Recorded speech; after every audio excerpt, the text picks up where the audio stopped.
Have you ever been called Kalwa or Kalwa because of your skin, because you're black and brown?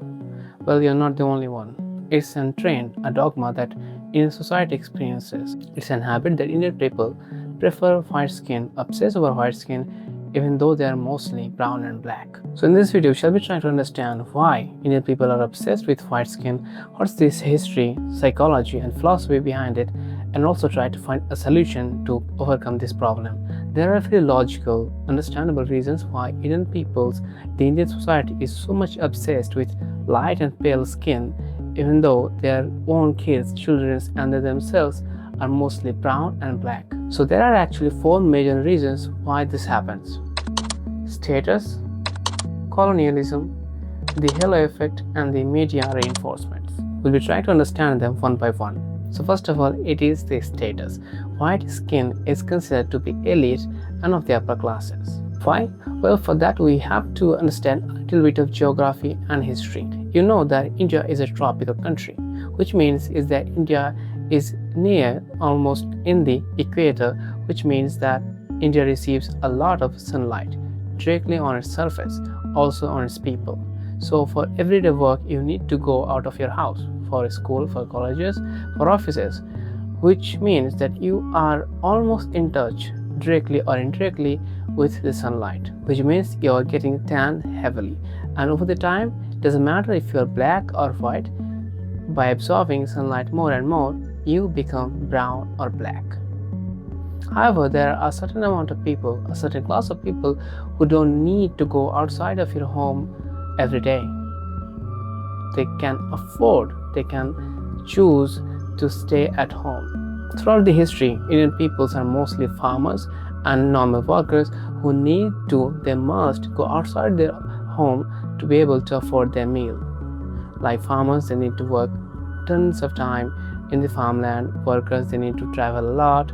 However, for the zamindars, for the elites, for the businessmen, they mostly need to stay in one place in their offices, which does not heat up as much as the farmlands, and also it does not get much sunlight.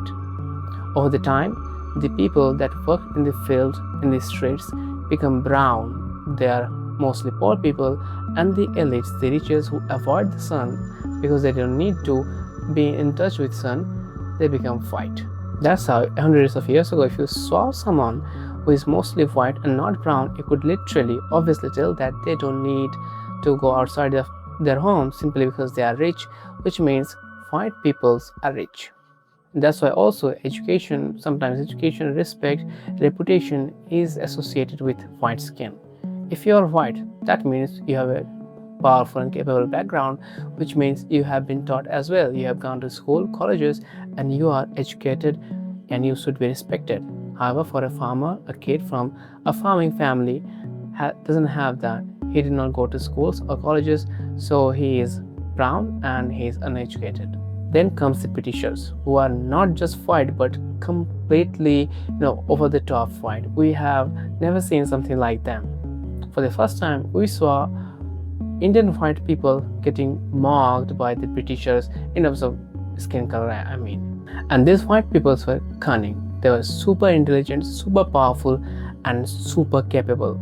People, some hundreds and thousands of people from a tiny island, ruled us for almost 200 years, from 1757 to 1947, almost 190 years. The Britishers made themselves look superior. They thought that their language, their culture, their behavior, their etiquette, and when their skin color was way superior compared to the Indian subcontinent and its people. We already thought white skin was a blessing and superior.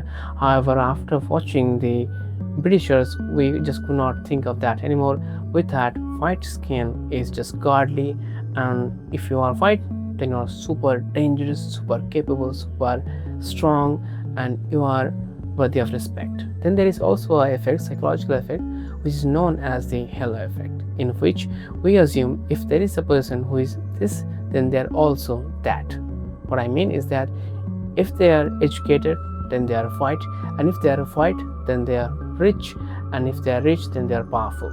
That's how we also think if someone is brown, then they are poor, they are uneducated, and they are not interesting enough. Also, they are not attractive at all. And this is no made up joke.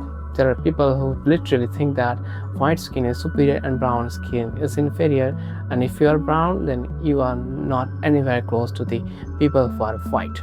And it's not just thought by our relatives, our society, but sometimes even our parents and our friends as well. They would literally call you Kalwa, Kalu, anything they can, and they will just disrespect you. They will not find you attractive or interesting. They would always try to be friends with the guy who is white. And then the fourth point, which is media reinforcement.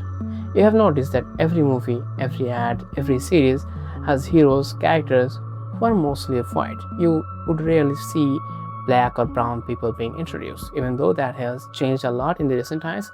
But some years ago, from some decades ago, you would not find a single brown or black lead character, because even the filmmakers, even the society back then, even the people did not like to watch a brown or black character, because white is something we aspire to have, something we aspire to be.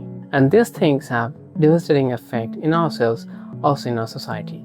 If you are brown like me or black, then you would know how unattractive and unimportant we are.